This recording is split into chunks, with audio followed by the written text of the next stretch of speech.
जय श्री हरि। ओम नमो भगवते वासुदेवाय नमः।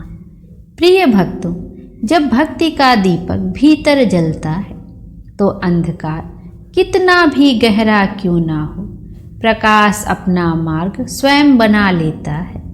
अब तक आपने बैसाख महात्म के 27 अध्याय श्रद्धा और भाव से सुने और अब उसी दिव्य यात्रा को आगे बढ़ाते हुए आइए सुनते हैं बैसाख महात्म का 28वां अध्याय।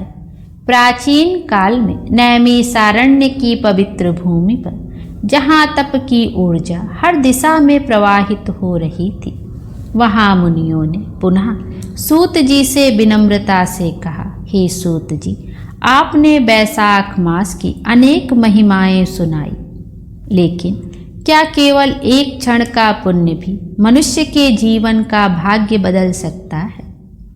भक्तों, सूत जी ने शांत भाव से उत्तर दिया, हे मुनियों, धर्म का रहस्य अत्यंत गूढ़ है और बैसाख मास का प्रभाव अनंत है।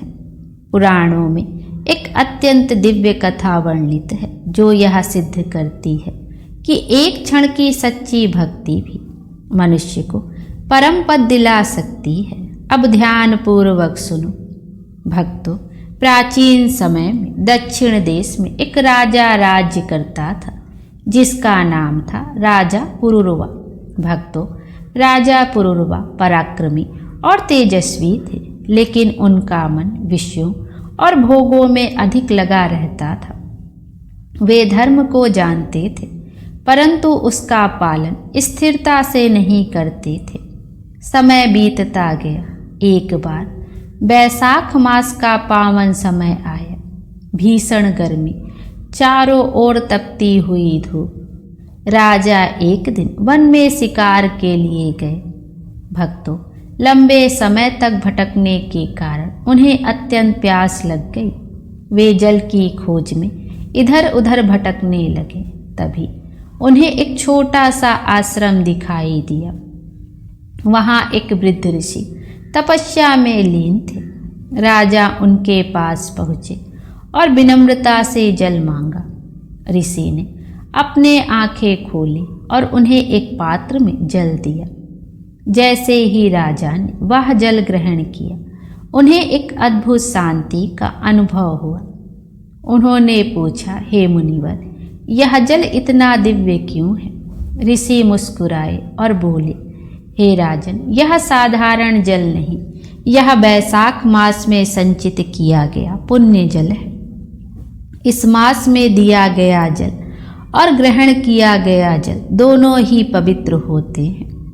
प्रिय भक्तों, यह सुनकर राजा के भीतर कुछ बदलने लगा।